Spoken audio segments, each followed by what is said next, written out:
Bonjour à toutes et à tous, bienvenue sur Ondes lycéennes pour un nouvel épisode de notre série consacrée au grand thème de la philosophie. Aujourd'hui, je vais vous présenter la notion de vérité.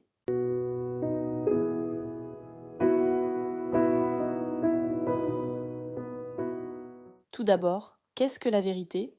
C'est sans doute l'une des questions les plus anciennes et les plus complexes de la philosophie. À une époque où les informations circulent instantanément et où le doute s'installe parfois sur tout, cette notion est plus que jamais d'actualité.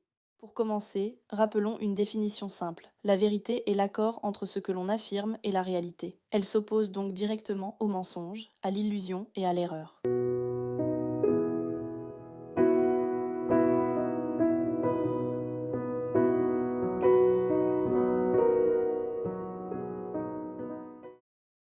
Dans l'Antiquité, avec Platon et Aristote, la vérité est recherchée dans l'être ou dans les idées. On cherche une vérité éternelle.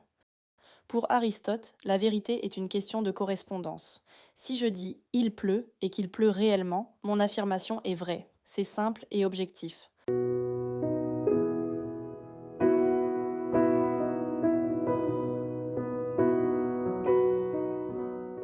Platon nous met en garde. Nos sens peuvent nous tromper. C'est le sens de sa célèbre allégorie de la caverne. Nous voyons des ombres sur le mur et nous croyons que c'est la réalité.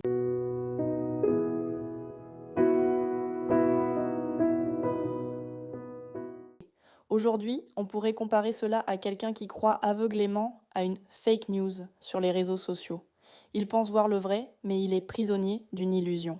Pour Platon, il faut donc un effort de réflexion pour s'extraire de l'apparence et atteindre la vérité.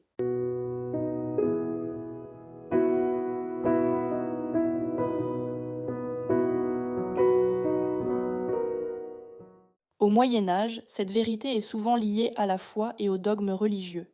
À l'époque moderne, avec la naissance de la science, le centre de gravité se déplace. La vérité devient le fruit de la raison humaine. Ainsi, Descartes affirme que la vérité repose sur la raison. Pour lui, les idées rationnelles sont forcément vraies, comme en mathématiques, 2 plus 2 égale 4. C'est une certitude que l'on ne peut remettre en doute.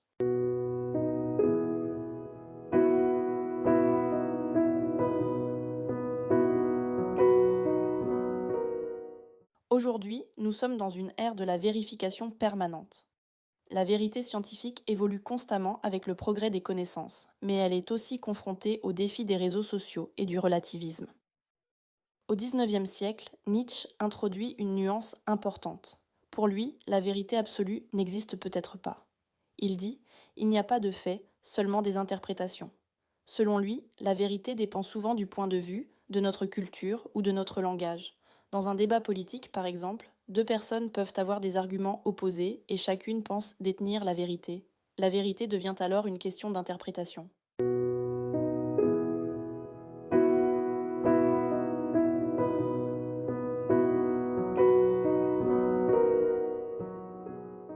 La vérité est-elle absolue ou relative? Comment trancher?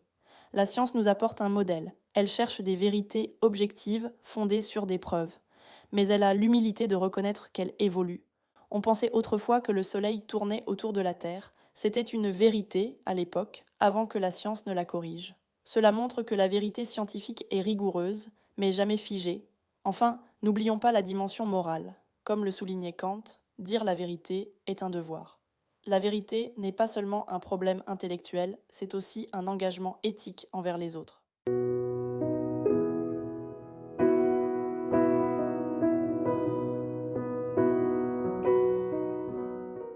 Pour conclure, on peut dire que la vérité est un idéal exigeant.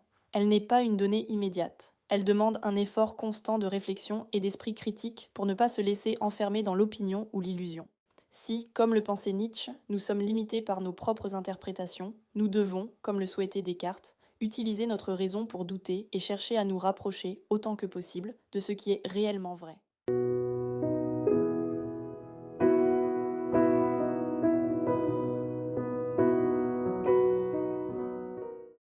Merci de nous avoir écoutés, et à bientôt pour un nouvel épisode sur Ondes lycéennes.